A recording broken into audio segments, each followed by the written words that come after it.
and welcome to Totally Schway, a podcast about the DCAU and whatever the hell else I want it to be about. My name is Mary. And my name is Luke. And as always, Gilgamesh is in the background. He's over there. Currently on the windowsill. He's over there. That we're not going to show you. Doing quality assurance. And he has just had a promotion, so let's congratulate him. Congratulations, Gilgamesh. You've done a great job. Yeah, well done, Gilly. It's not like I promoted you because you put your claw to my throat at all, anytime. Yeah, that's how we do things in this company. How are you, Luke? I'm really tired. Really tired. Yeah. Same. I think I say that every time you ask that. Hey, Luke, how you doing? Yeah. Oh, I'm so tired. Yeah. Or you mentioned your storage unit. Oh, yeah. Well, I've not been up there in a little while. I hope it's still standing. They would have told me if it wasn't. Yeah, because you could see security footage from it, can't you? Allegedly. Maybe we'll go by there tomorrow. I don't know. Maybe. No. Yeah. So, do you have anything you want to talk about before we talk about what we're going to talk about? Well, actually, there's two little things. So. You noticed. Oh, yes. Well, actually, I guess we'll make this three little things. So, first of all, Mary got braces. Yeah. There you go. But it hasn't affected her speech at all. No. There's still time. They're going to tighten it up later on. So we'll see what happens there. Anyways, that was it. That's all I wanted to do. Just kind of segue that in. Yeah. So, my second piece of news is that you'll recall that I recently went to FanExpo Anaheim with a bunch of people from Batman the Animated Series creative team. When did you do that? That was, I can't even remember when that was. It was so... That was June. Was actually. it June? June. Yes, it was the end of June. I don't even know what time is anymore, frankly. Well, the next FanExpo event coming up is in Chicago on the 14th, 15th and 16th of August. And so far, Eric Radomski has confirmed that he's going to be there. He did this by sharing a video of him doing some Batman the Animated Series drawings. He's done a really cool Joker one, which I might try and edit a little clip in of. Not Spawn, by the way, not Spawn. He's done some Spawns. Oh, you're saying not Spawn as in sponsored. Yeah. No, we're not sponsored at all. I know he's done some Spawn. No, he's done some Spawn drawings as well. His Spawn stuff was quite popular among the people of Anaheim. I imagine there will be others attending. I don't know who yet, though. I could just ask, but I could talk about it in the next show. Yeah. Yeah. In 2 weeks' time. Yeah. Yeah. What's the other bit of news? So, the other bit of news. So, this isn't really news. It's perhaps just like a little mini segment. Okay. So, we just came back from watching the Odyssey. Yeah. And I think we should just talk about that very briefly because the Odyssey is absolutely a superhero film. It uses all the same imagery, it's similar stories, similar plot points. You want to know something? I liked it.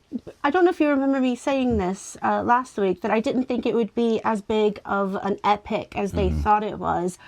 But as a classic film lover, enthusiast, if you will, I actually felt like it was. Yeah. It felt like something like Ben-Hur or, Cleopatra. It really felt like that. And I think it's because Christopher Nolan is also a fan of movies like that, and it just worked. They did change the story a little bit, which was expected, but I really, really liked it.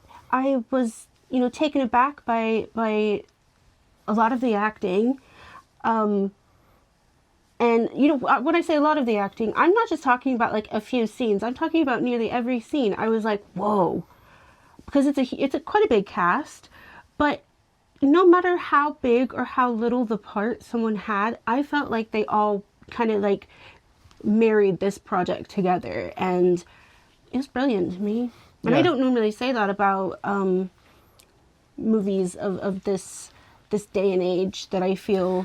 Yeah. And I think, the thing you're touching on there is that this was produced like an old Hollywood movie in that there was very little green screen. There was bound to be some. I know there was definitely some CG, but there's bound to be some green screen. I'm sure of it. But there's nothing wrong with that. It's just I like it more. Like Nolan really tries his best to. Well, I feel anyway. I don't know him, but I feel that he tries his best to keep as authentic as he can to the scenes, the actual like. Yes. Yeah. I'd seen some criticism saying that there's a common problem in Christopher Nolan's movies and that he doesn't really know what to do with female characters. And I think that was kind of true in this one as well. Well, I agree and disagree. I think they could have done a lot more with Lupita. I mean, come on. I think Yes. if anybody knows me, they know that I love Lupita. But I think a big point in you know, especially around the time this was allegedly written, it wasn't really about that, was it? It wasn't really about the girl power like it is today, and a lot of ladies wouldn't have been able to, you know, have any power. And I think that was quite authentic, but Yeah. it could have like celebrated our day and age a little bit more, because he did take our speech to the film, Yes. which I liked. Yeah, and actually, when I remember when I first saw the trailer and seeing Tom Holland refer to Matt Damon's character as his dad, I was like, Dad? ooh, that feels weird. Ooh, ancient Greeks saying dad. And Tom Holland actually addressed this in an interview. He said, no, you're absolutely right. They wouldn't have said dad. They'd have been speaking Greek. Mm-hmm. And the point he's making is, yeah, it's inauthentic. That's right. But the very fact of speaking English makes it inauthentic. So if they can make it more accessible through using more modern language, then that's fine. And He is a smart fella, from what I've seen. I don't know a heck of a lot about him. I say heck instead of hell because it's a Spider-Man, whatever.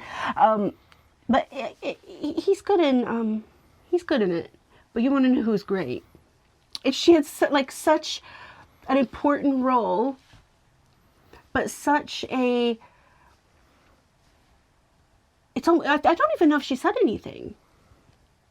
who are you talking about? Zendaya. Oh, Zendaya. She said a few she? words. Yeah. Yeah. But the ethereal of it, or Ethereal. of it, there's me mispronouncing words again.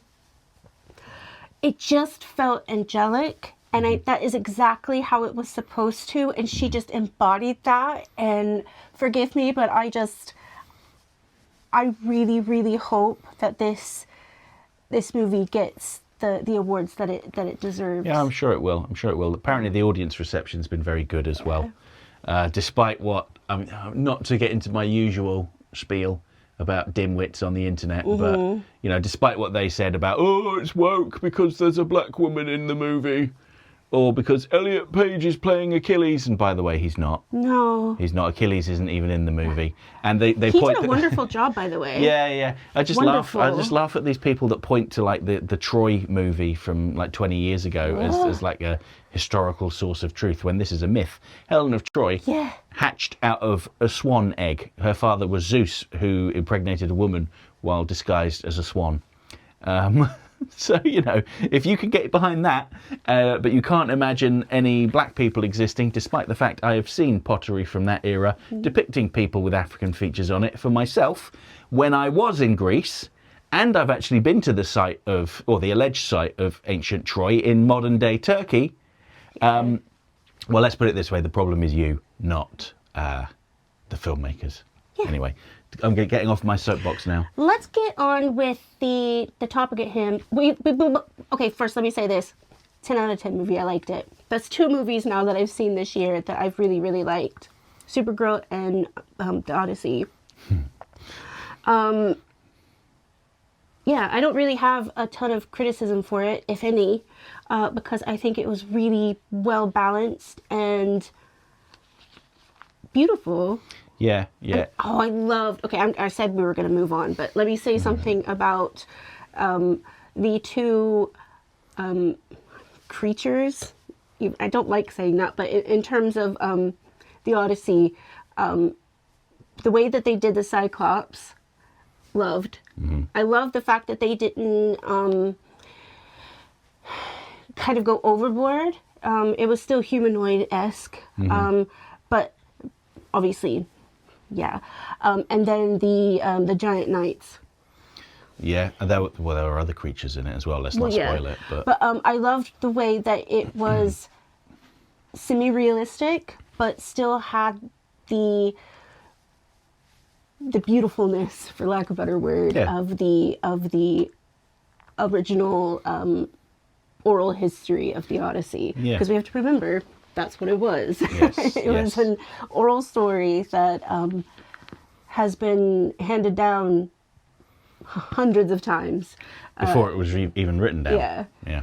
So yeah, thoughts, questions, concerns? Yeah, I'll just say that it's a rip-roaring superhero movie, as I opened our little segment with. I do find it funny how people kind of might turn their noses up at, say, a Marvel movie that is quite similar to this, but they will like the Odyssey because it's a classic. It's from the classics. That makes it authentic. Well, you know what? One day the works of Jack Kirby and Stan Lee will be considered the classics. 100 years from now, they say, look at these ancient tomes, the adventures of Peter Parker in the borough of Queens, etc., etc. Right. Phoenix did win. Phoenix did win. Allegedly. So that's going to be on the tomb, and then it's going to be Spider-Man.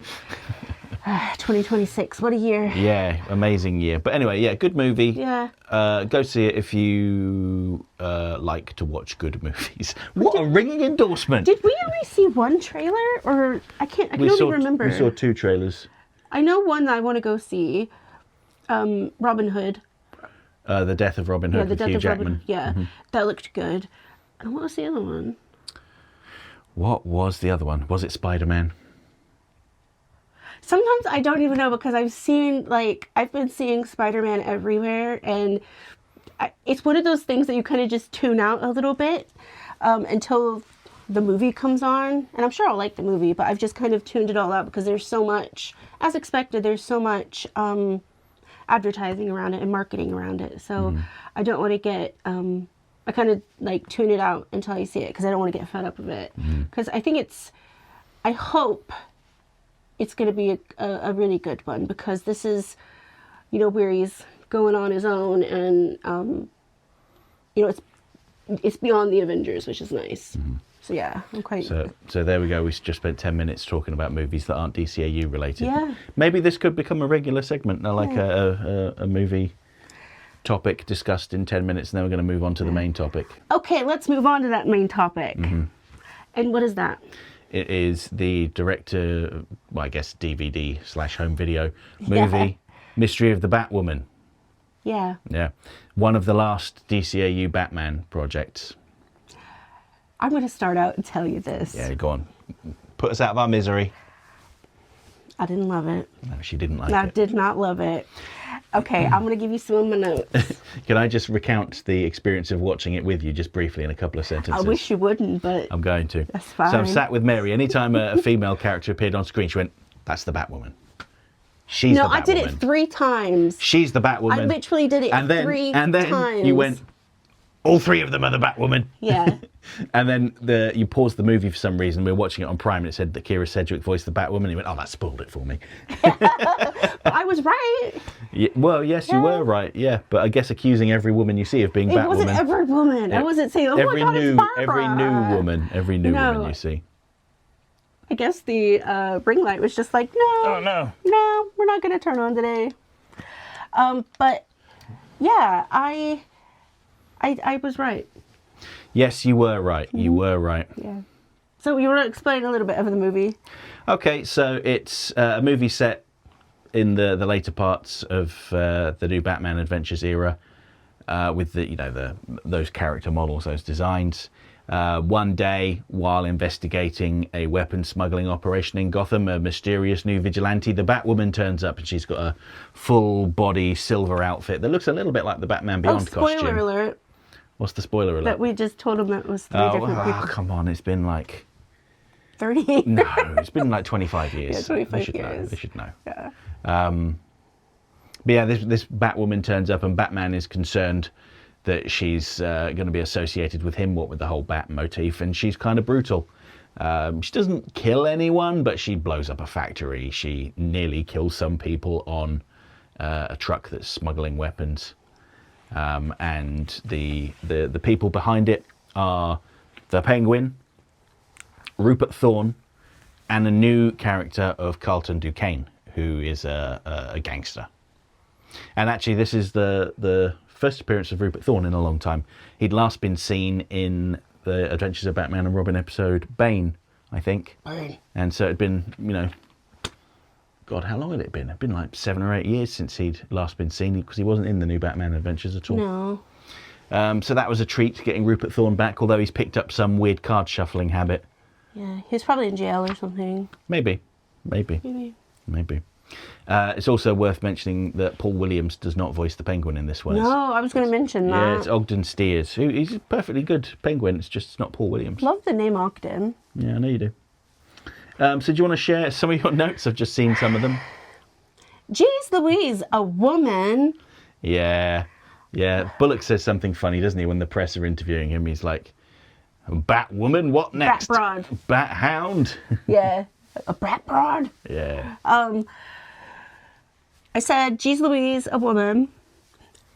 Someone in the Bat family with a gun, which should have been your first thing of this isn't actually someone in the Bat fam. Mm-hmm. Or Bat family, excuse me.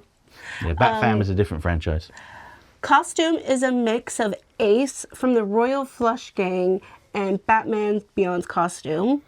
Oh, yeah? That's what I felt. Like the kind of like silhouette and everything of it, which is nice.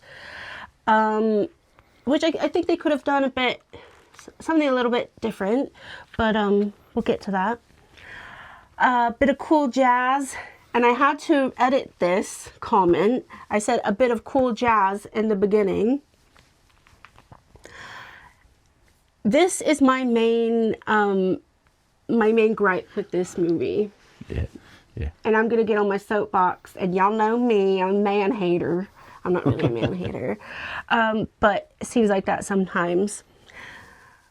Leans too much in the Bachelor Bruce, and that's the first comment I had around this same sort of thing. And then, what was that? Yeah, so, yeah. I did not like the fact that this entire movie seemed just focused on the wrong type of thing for me. Because I was like really wanting it to be, we love BTAS, we love TNBA, we love the DCAU because it has heart and it has soul and it has great music and it, has this special way of storytelling that doesn't always have to be like everything else, and it doesn't have to be too much. And for me, this was too much in the innuendo. It focused too much on, the va-va-voom thing, and too much on I'm trying to say it, but I don't know how to say it without just being like the sexiness of it all, which I love.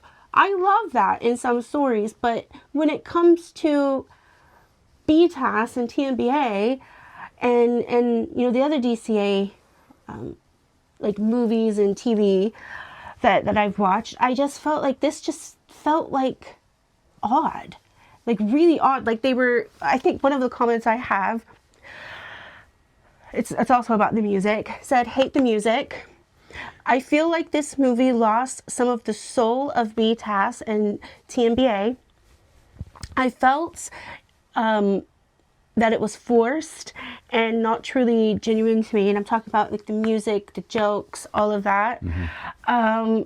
And it's just like one of the the songs that were in there just did not feel appropriate. Bet You Never by Cherie, or Cherry. I think it's Cherie. Yeah, going from the beautiful Shirley Walker music to what we have now in this film, there's a huge difference to me, and it felt different. And yes, I know that sometimes you're not able to get the right people for different circumstances, but the heart and soul of it could have still been there. And this just felt like something from the early 2000s where they put like an artist that was like on the last of the Warner Brothers music roster that just needed to be in something so that they can, get that person paid or something. And that's what it felt like. It didn't feel like it was like a part of the film.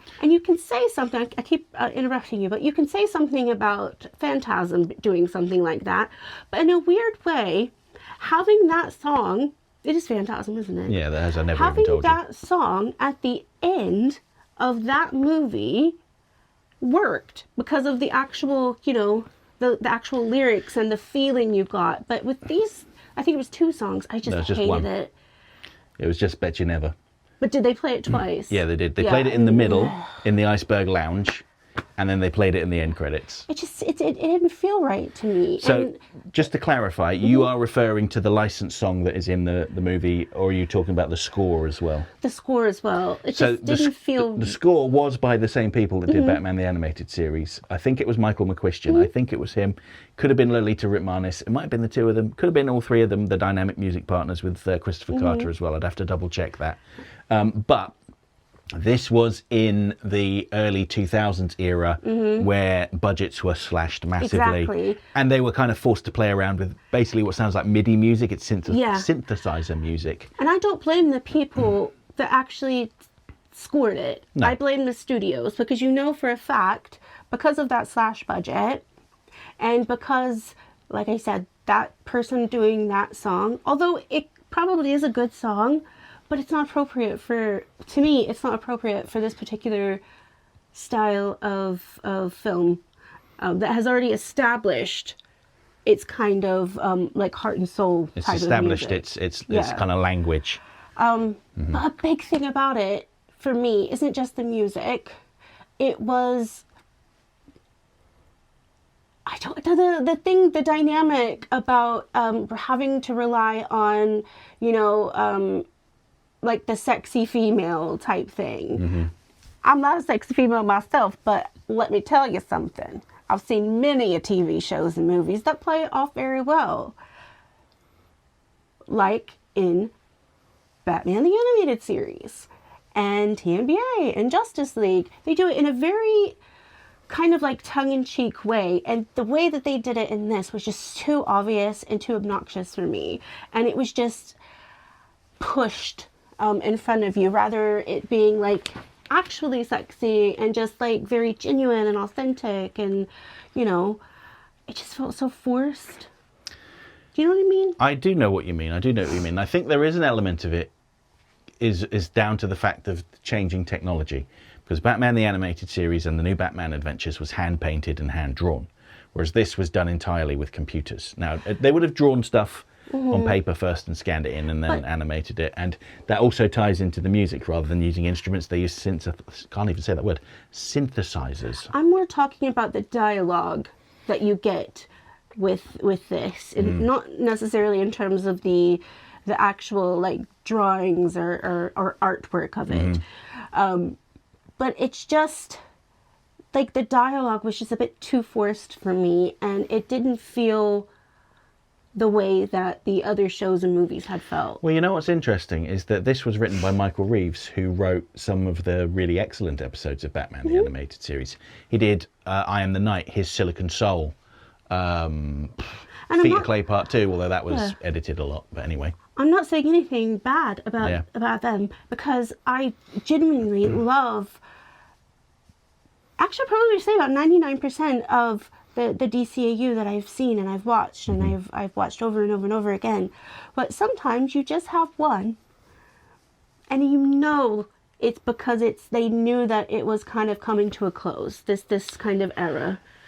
And, and it's not just this, because this happened with loads of TV shows and movies around that era that had been a part of something, you know, in the 80s and 90s, where it just kind of, they would say fizzled out, but I don't think it fizzled out. I think there was an abrupt stop because they wanted to move on, and sometimes we don't have to move on.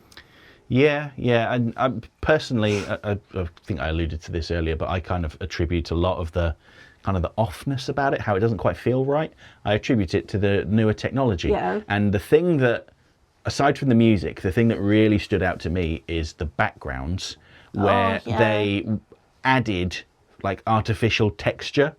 There was one shot near the end in the cruise ship in the lower part where Kathy puts the bomb on the boat, where they'd added like I guess you'd call it like grain or spray from what it would have looked like, the texture from the paints that they used to spray back in the day. But it was too uniform and it was too neat and it just looked wrong. And then what's even funnier is they actually reused some classic backgrounds from Batman the Animated Series, particularly for the Gotham skylines. And it just looked weird with the polished 3D, not 3D, CG, computer generated, I mean, characters on top of it. They were like super clean and polished versus this kind of slightly gritty background.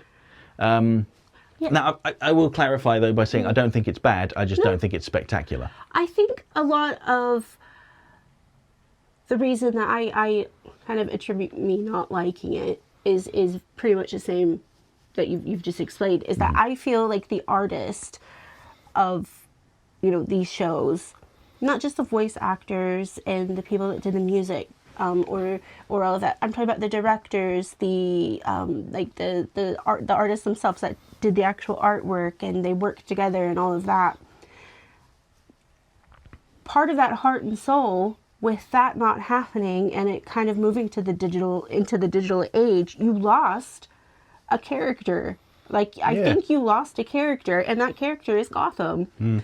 Because one of the things that I remember most when I'm thinking about watching BTAS with my brother in the afternoon, because it was always on after school as well when it went to syndication, I would watch it, and that's one of the things I would always remember, because it felt like the city was moving with you, with your eyes. It was not the same in every you could be looking at Batman in one episode, but you'll be looking nearly, at the same building or whatever. And then another episode, you're doing the same thing, but just like with real life, things change. And in that, even if it's a slightly different shade of gray that they put on the building, it's well, of course it's a different color because it's a different kind of day. It's an overcast day or something, and you lose that. And well, I think, again, it didn't just happen in this franchise. It happened in a lot of things once you went to the digital, because even with digital these days, you can still get that sort of effect. But I just wish they would have just used the original techniques that they had done before. Too expensive. Yeah. Too expensive. But it's authentic and it's lovely. And as much as I love art, although I'm not the best at articulating, I love art, and I love a lot of I love Jackson Pollock, and not necessarily just because it's quite chaotic and everything, and that's how I feel my brain is, but it's about the different textures, and Van Gogh, when you actually see good close-ups of those paintings, you can see that each paint has a different texture. And that's the same with pens and pencils and watercolors and all of this. And when they put that, you can literally feel it as soon as the movie starts. Because you can feel that it's not as touched as I guess that's a weird way of saying it, but it's not as touched. It's not as molded with your actual hands. There are no fingerprints on the animation cells that you can see in HD. Yeah. No grains of dust, no stray hairs randomly coming into the shot, which is one of the things I loved about Batman the Animated Series. Because again, you lost a character. Well, technically you lost two characters. You lost the character of the actual show itself, and you lost Gotham. And Gotham to me became a different city, and I might be a little bit resentful for it. I will say, though, that it did have one incredible moment that has now become a meme. What was that? You laughed out loud at it, and I said, that's a meme, and you said yes. So there's this blonde-haired guard who works for Carlton Duquesne. Oh, yes. And he tries to attack Batman, and Batman kicks the crap out of him, right? And then later on, Batman comes back to the Duquesne residence to start looking for clues, and the guard turns up, bursts open the door. Someone in here? He sees Batman rifling through the drawers and goes, oh, puts his gun down, turns around, gently closes the door, and another guard says, something going on in there? He went, nope. Just walked on.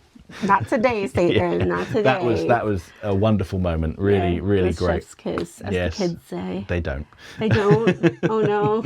It's old people like us that say it. But you know, and I actually thought that Hector Elizondo as Bane, although if you've ever seen Hector Elizondo in real life, you would never think of that man as Bane. You would never put the two together because he's kind of like a very slim, unassuming man.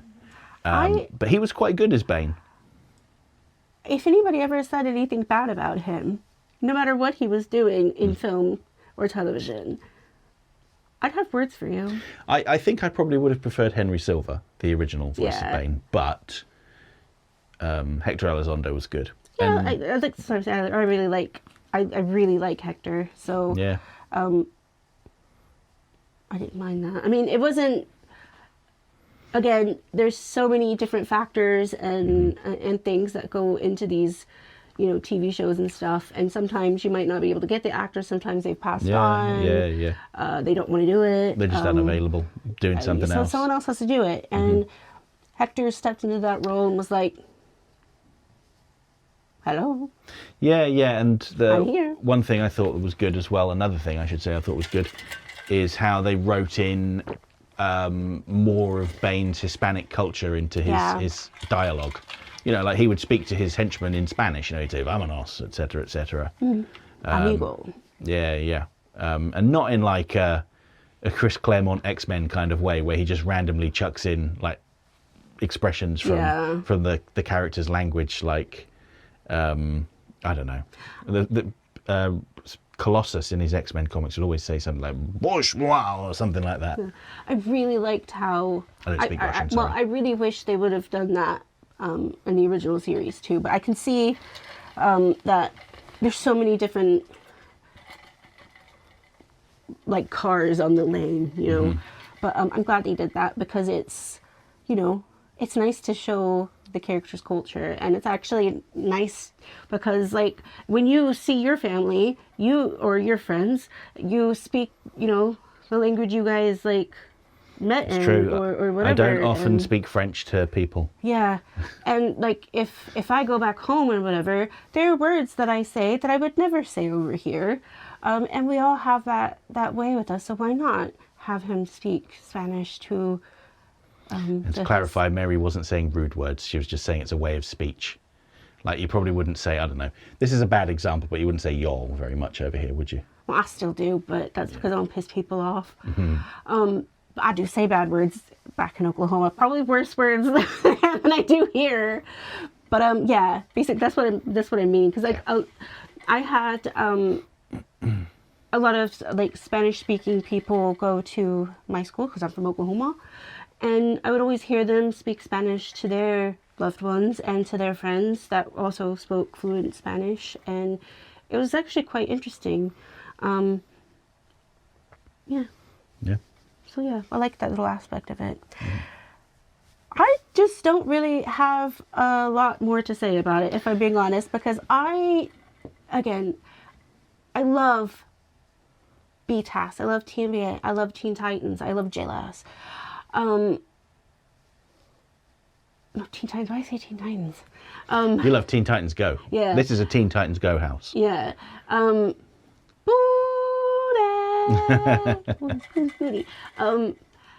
Yeah, I love those shows. Obviously, I have a podcast about it. In a world where everybody has a podcast about something, this is what I choose to have my podcast about. Because I love them so much, and the creators and the artists and every single person that worked on these lovely shows and movies that we love. I just felt this was kind of a disservice to the originals when they could have just done a different superhero movie with different characters, and then it could have probably fit a lot better. But, you know, Batman sells, so... sometimes you're going to get one that not everybody likes. And I just so happened to not like this one. How did you feel about the scene at the start with Barbara Gordon calling up, or did she call up, or did they call her? I think she called them. she called them because she was... She saw Batwoman on the news. Yeah. She's gone off to another city to go to university, and she's not Batgirl anymore. But the thing is, this is the thing that really, really, like... What is the question you're asking me? Well, I was asking you how you felt about that, but if I could just quickly say, Barbara Gordon already graduated from university. She already had a job in the police department.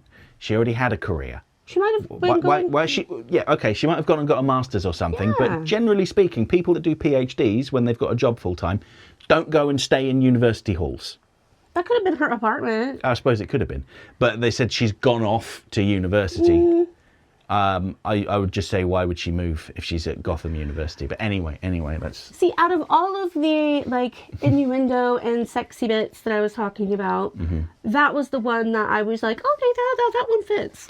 A lot of people point at that and go, this is proof that Bruce Timm ships Batgirl and Batman. But it's... And the joke is, with that, if you have that opinion, I'm sorry to say this to you, but Bruce Timm didn't work on this movie. Yeah, here's the thing.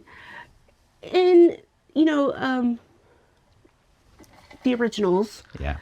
There was a little, like, you know, cheek to it. She had an erotic dream about him. Yeah. She had, you know, they had a cheek, you know, with it all, and I think that particular thing fit. Whereas a lot of the other stuff I don't think fit. And y'all, I am not a prude when it comes to liking certain things. I'm a prude in my life, yes, because nobody needs to see this. But I'm not a prude when it comes to, like, watching certain things, but as long as it fits and it's appropriate for the actual, like, storyline. And then this just felt like a horny teenage boy wrote some of the dialogue for it. And I know that's harsh to say, but it's my honest opinion, and it's just not something that I ever thought I would see in the DCAU like that, especially when you have something with Robin in it, the particular Robin, Tim Drake Robin. yeah, the Tim Drake Robin. It just felt like, I don't know, but again, it was a sign of the times, because that's, you know, a big portion of movies and TV shows and music and everything that came out around that was just the objectification of women. And unfortunately, although I thought I would never see it, this was very much like that in a way, and it sucks. That's funny, because I never really felt that way about it, but it might just be, you know, just went over my head. Yeah, again, it's just my opinion. Yeah, of course. And of course. I just feel like it just did not fit. And I've seen, I mean, come on, I have a husband that has a lovely channel that talks, like, in depth about, you know, things like this in like comics and in the DCAU and stuff like that. I've seen a lot of these things. I've heard a lot about these things and all of this, but I've never seen something to this extent on a TV show that I just loved so much, and then it just disappointed me so bad. And I think that's why I have a lot of resentment now, because I just was like, I was so disappointed, because this was the show that I was like, oh no, this has, it's respectable, it does this and this, and then it's just like, yeah, it fell a lot along with a lot of the other things that fell around that time. So, well, I can say I didn't have a strong negative reaction to it. Again, as I think I said this earlier, I thought it was just fine. It was okay. What would you out of 10? 6. I know what you would say. Go on then. Devastate us, Mary. I said 3. 3 out of 10. Oh. Yeah. So, what did you make of the motivations of the Batwomen? Let's start with Kathy's motivations. Okay. What were her motivations again? So she was the daughter of the gangster whose mother was killed in the crossfire. We've seen it. Yeah, Okay, true. what was the next one? Okay, so Roxy, her boyfriend, was sent to prison to cover for the Penguin, even though he was completely innocent. We've seen it, but with different characters. And who was the last lady? Sonia, that was it. Sonia, her parents ran a convenience store, and they wouldn't pay protection money to Rupert Thorne, so he burned their store down and they lost everything, and it ruined their family. We've seen this with different characters. I mean, it's kind of based off of a character that lost both of their parents from a gangster shooting them. So, I mean, it would have been nice if there were different background, like as if it was like not just like I don't know. It felt very samey, and as if they've kind of ran out of ideas. I don't know if I'd say they ran out of ideas. Well, ran out of ideas the studio would let them do something with. Because let me be completely frank with you, I don't blame a lot of how I feel on the writers and the director and the composers. I blame a lot of it on the particular people that were running like the studios back then, because they unfortunately decided that we should all be watching certain things. So I can share a little behind the scenes story I was told here, and I'm not going to share any names because it's not really fair on the individuals involved. But when they were deciding on who was going to direct the movie, they were given a choice of two, or they'd narrowed it down to two potential directors. And the consensus they reached was, if we want this to be good, we'll pick this guy. If we want everything to run smoothly and for it to be a solid production, we'll go for this guy. They chose the second guy. But there's nothing wrong with the second guy. No, there's nothing wrong at all. Very experienced. I think it was... Yeah. Was it Kurt Gader that directed this? I think it was Kurt Gader. Kurt Gader directed loads of great episodes of these shows. But again, it's down, in my opinion, seeing this in different TV shows, it's in movies, it's down to a lot of what the studio wanted. Yeah, and you know, you've kind of hit the nail on the head there. It basically comes from the top down. Mm-hmm. That was the kind of product they wanted. They didn't want something that might, cause people to question their beliefs or the way they see the world, or have the viewers ask themselves profound questions about life. They just wanted a fun mystery story. What year did with this come Batwoman? out? 2003. Yeah, so that around that time, obviously, there were things going on around the world, and a lot of studio execs wanted to have everyone forget that. And unfortunately, some of us have PTSD from those things, whether we like to admit it or not. And we just hated some of the things, which is why a lot of stuff didn't get past like a first season or like a first movie or whatever. It's because the studio execs sometimes are not, they're finance guys. Yeah, and they just want to play it safe. They don't necessarily care about the artwork. And that's not to say that the people that created this don't care about art, because they obviously do, because many of them worked on Batman the Animated Series and Superman and Batman Beyond. All tremendous works of art. I sound like a bitch today. Well, yeah. I hope Alan Burnett's not watching this. You're going to make Alan Burnett upset, Mary. I love Alan Burnett. I do. I'm joking. It's just I get so disappointed because of this thing. I almost swore. This mother. Yeah, because there's so many artists out there, like directors, writers, all of that have brilliant ideas, but because the studio exec saw that Batman had been a really great moneymaker because of how genuine and how many people loved it, and then they turn it into a movie like this because first off they wanted to get a direct to VHS and DVD movie out as fast as they could, probably. Yep. They wanted to be able to market it and actually make money off of it. And they didn't actually do what they had previously done with the TV shows and movies and put their hand on the heart to feel it beating. What they did was generate what they did.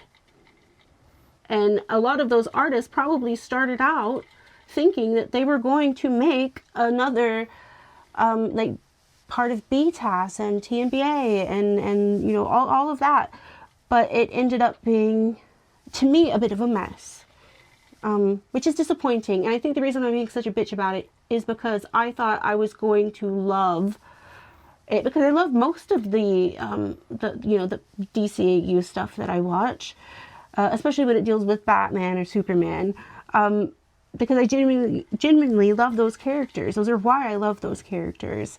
And this just felt like they had like a gun to their head doing something. You know what I mean? Yeah. Like, it just, that's how it felt. And I'm not sorry, and I'm not going to apologize for how I feel about it, because I know the artists that work on these things love what they do. But sometimes the people that they work for just want to make money. And Warner Brothers, by the way, I'm still available if you want to hire me as a voice actress. These braces, they don't hold me back at all. I can still do the 2 accents that I could do before. Mediocre at best, but I could still do them. And I'm not saying anything about the Warner Brothers people that are in charge now. Totally, obviously love them. This was 2000 and whatever he said. Totally love you guys now. And if you want to work with me one day, I'm always available. I'm usually awake from about 4 a.m. to whenever Gilly lets me go to sleep, which I tell me the times. And I have a cheap flat rate of $2 million. Yeah, very reasonable rate. Yeah. No, not really. So, okay, let's wrap it up then with the Batwoman discussion. So, should we move on to the comment of the week? Yeah. So I'll just explain to people the rules around the comment of the week. It's not what comment we think is best, it's what comment you lot think is best.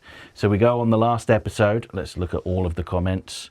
Let's turn off all of the filters, and let's go with... So basically that encourages you guys to go through and read other people's comments and leave feedback. So we've got one there that's got 2 likes. That's another with 2. That's one with 3. Ooh. One with 5. As you can see, I have so much engagement. Because, yeah. I mean, you do have a fair to be amount. honest with you, I love the engagement that I get because it's not overwhelming, and the people that actually engage, I tremendously love. Can I just say that there's a tie? 2 comments got 5 likes. The first one is from Ryan Jones. It's a long one, so It is a long one, so Mary's going to read this one. I enjoyed Supergirl. So did I. Man of taste. All right, I'll read the next one, which is actually really is a long comment, but it did get 5 likes. Is that Lolo? No, it isn't. It's Scream Wiper with his chicken news. So it seems like people want to hear the chicken news. I would want to hear the chicken news. Yeah, but I'm glad the Screen Wiper left the chicken news, even though there was a chance that it might not get read out, because I know people liked hearing it. So, chicken news. Mabel's hormone molt had her lose her all tail feathers, which made her look ridiculous, resembling a ball as much as a chicken, but it is growing back now. She's been a little more nervous and skittish lately, and I blame Alan, as the heat has been making him more aggressive in general and more sexually aggressive to the hens. Alan! Wilma and Mabel fight off him, no trouble, but Mabel doesn't like fighting and instead tries to run away, which Alan tries to counter by holding on to her feathers for dear life.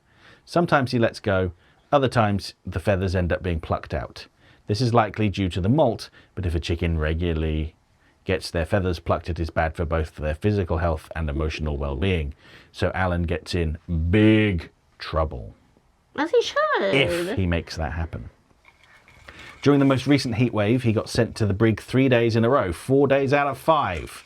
One evening he got in there twice because he reoffended upon release.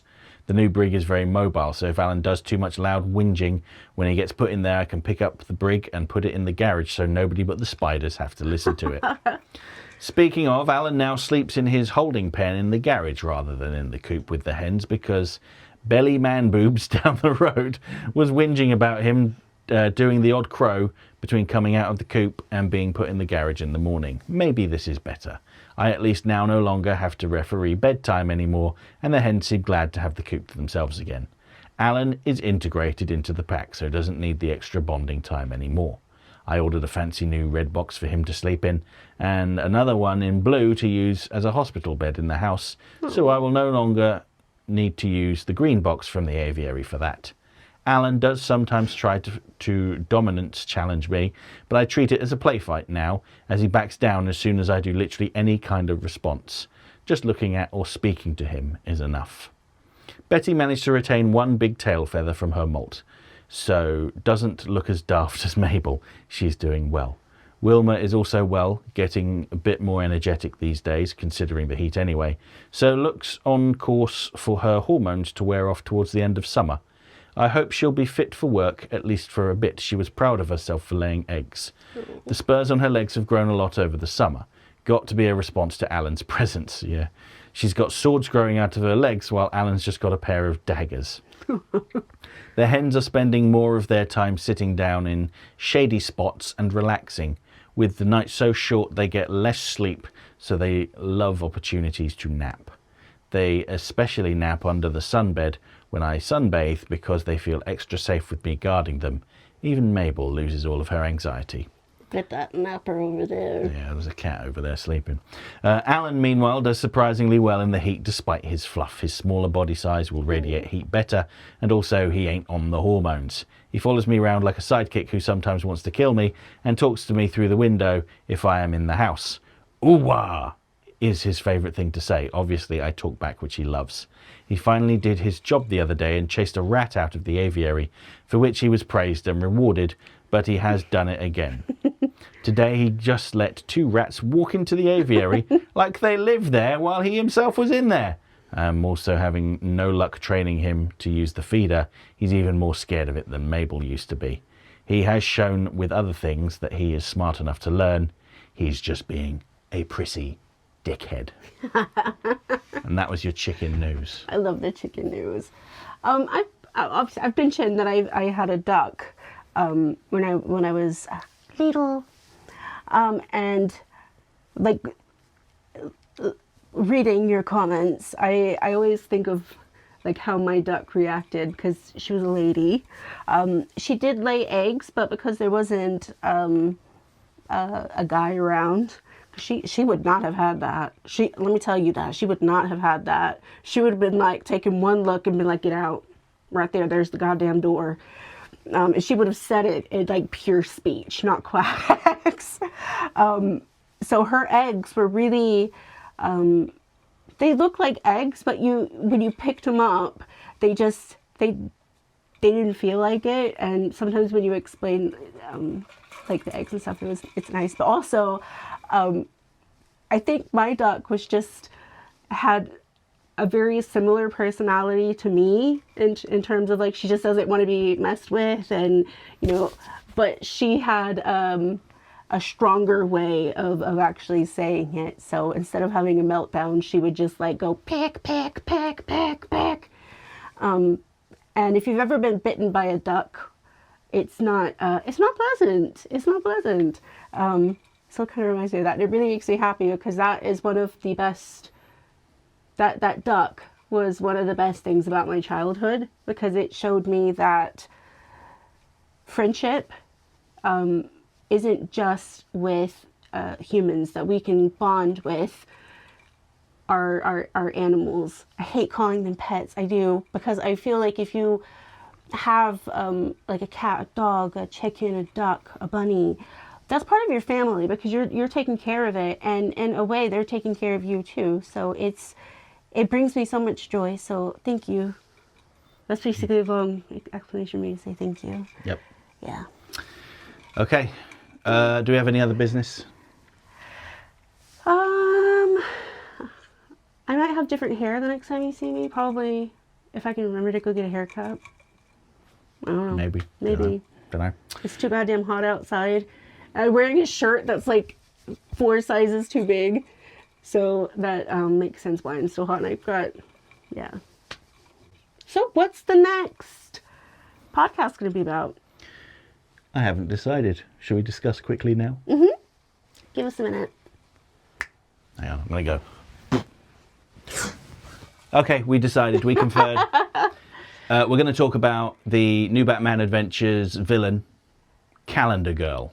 Yeah. Based on some of the comments Mary made today about not really liking how the women were represented in in this film. I thought, well, there's a mental connection. Calendar Girl. Yeah. And I think that's probably it for today. Because I don't really have a lot to add, because I've already talked a ton. And I just want to remind you guys, especially if you live in Europe or the US, it is hot at the moment, and I'm not just talking about the heat. I'm talking about the rays in the sky. Again, I'm going to tell you what I tell you every week. Please drink enough water. Please wear sunscreen, because even if it's overcast outside, you are still going to get some rays, and it is extremely dangerous if you're out in the sun for too long without sunscreen. It is a real thing, and please, your skin is so important, and it's not just, the sun doesn't just affect your skin. You can get heat stroke, you can, as I've had recently, I fainted because I got a bit too hot, just be careful, because we're gonna have a few more heat waves before the Burr months come in, which is my favorite time of year. And I just want you guys to be safe out there, and to also make sure that you're eating your vegetables too. If you're not eating your vegetables, I don't know what to tell you, because vegetables are delicious, especially celery, which is my favorite. Okay, good. I love you guys. Thank you so much for watching, if you made it this far. And I really appreciate it. And once it gets colder outside, I will probably be in a better mood. And once we have a better patriarchy. Bye.